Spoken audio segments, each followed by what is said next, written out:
what they started 6 years down the road. we will never forget this man. Every time this day happens, I feel down. This man was not only my friend, was my brother. We shared a lot. He was a genius, he was an intellectual masterpiece.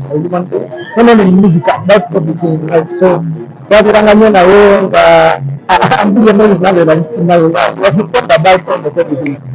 So we lost him 6 years ago. We will never. It's hard to go such a person. It will take us maybe like 50 years. Wala nga bafire bafa. It's been hard.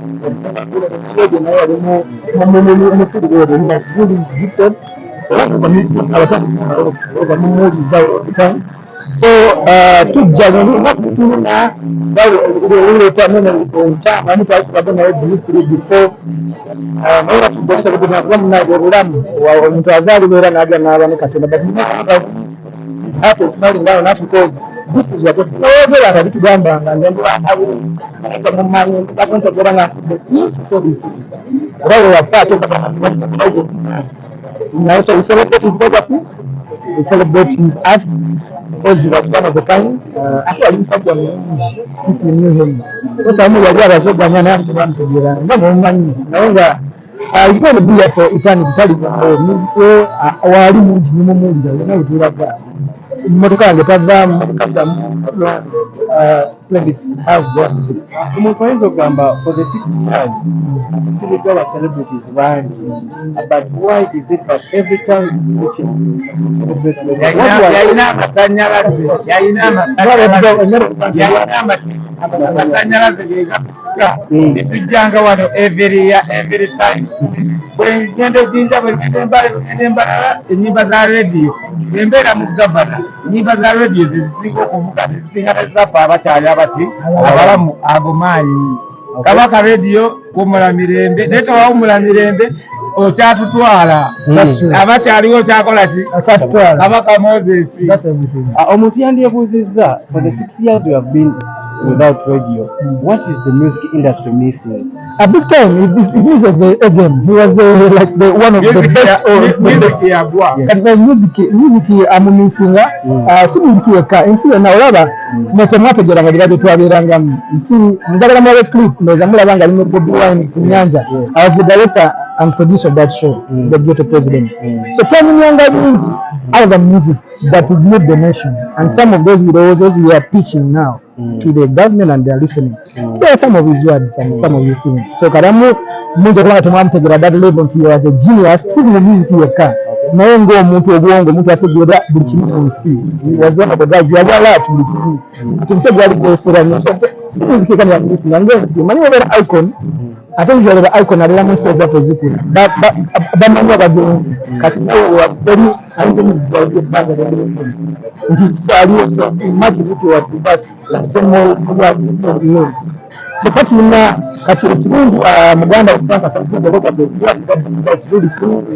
Can't go on the inside. So it's not a big one and so this program aba go inspire abantu abala ezinga n'abaana kujja massive program kama kubo na direction cyatata so we are optimistic to the positive atumanyi tukifu kubanga tutamunisi na kubala bona sababu ndoto nise bamuko kama bali babo na but tunako kubaba mara kusaka celebrating na kwa tunapenda kupanga kwa jamii nani si yangu anakufa Uganda nabanga kubanga bamukalukabu ndio sana sana na wale watu wanawali ndio na kufikia sana atunaji mwaza bata tunampata katika watu ndio ayo chati dim once so tukakubanga tukushi na kulaba so I got this t-shirt na rinda nilisanga na kwa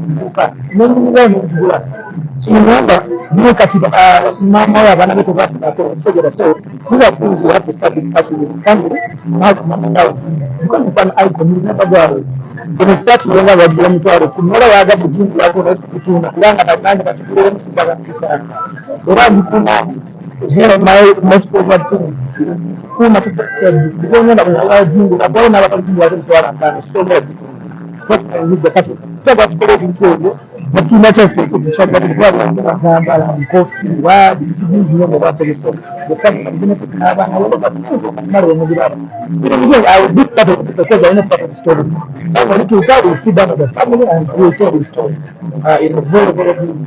Remember, twagala kusoma okutereeza bafuna twagala buku bataata ntwala bafuna ebyo so we try to plan mu maaso awo okuyambako abaana atwalinga tulaga nti was fighting for the Scotland. Era I was talking with one of his friends, MC Push. Agamba nti singa Moses Fred wali singa tetulina federation ekyogera Scotland.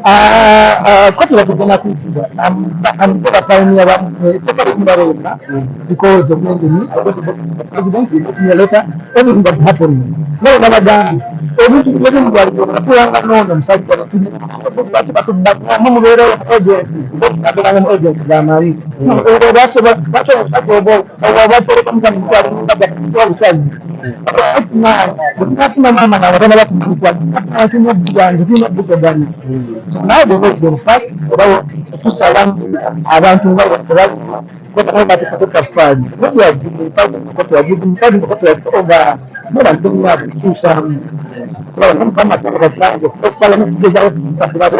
so we do our federation but I'm going to manage banko but right now we are like not we're not in the government officials to try and around them kabla kutulia kavimbo ya kamera bora kamera nataka kuangalia nani bora kwa online kuvira mbigo ya katika kwa sababu watu ni don tunaweza ati ni afford kuwa bara de bantu amo billionaire soko zera zibanyo songs anya mwana bamwe kubika osagura katika ya kade stop that mbona unokubanga nights every time kwa account music yaenda kama nakubanga mlala kwa watu yo mwana yogene zinto ndio tafuna so those are things that similar unaona msaka music uone imagine imagine yeah, that's true. But remember, it's supposed to a third world country. Not to go to Kulwana to make sure until they just have a Sadia, no, they stand. Before I let others ask, Omuti and I wish this person was still alive. If you take the government, it's not ready for man, you're not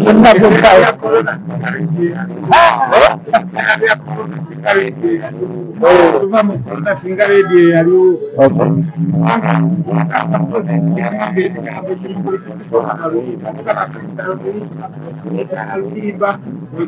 amaze okuyimba ebikoola so bapiirwa nnyo ekwetulasunde akakeero copyright simanyi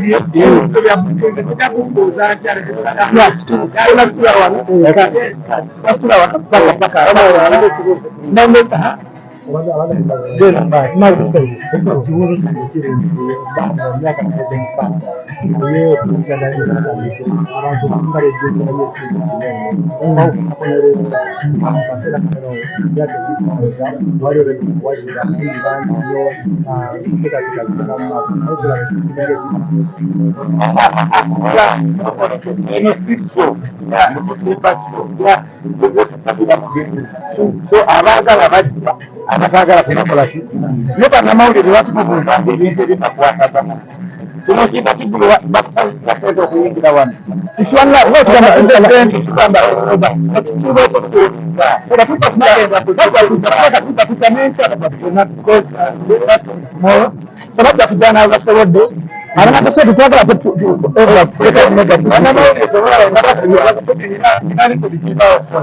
bakamawulire buli omu okuntuzaamu kamera ye bagabasoka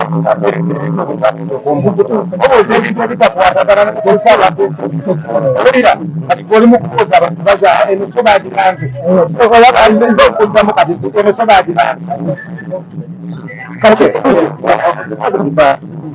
one of the stars in Uganda Paraso.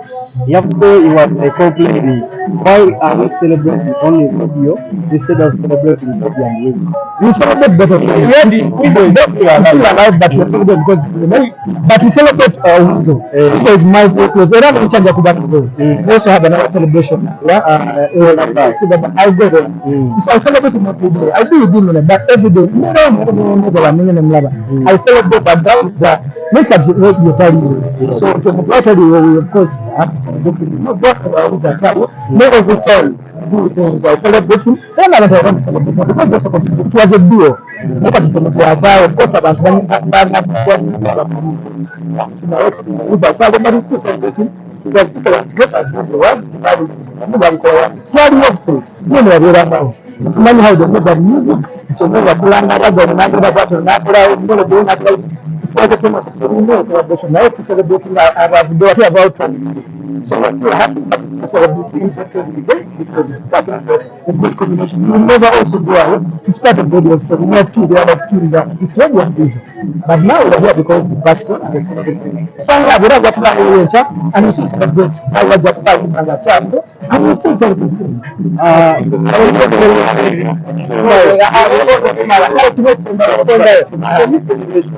Can you help us describe radio? This is one of the most talented people we'll ever have in this country. So, it's not kind of now.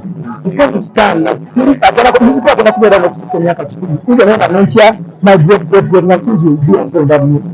I don't know if you're going to Christmas. I thought the demo every day goes up by one another. I was around the music but it's not good. Thank you.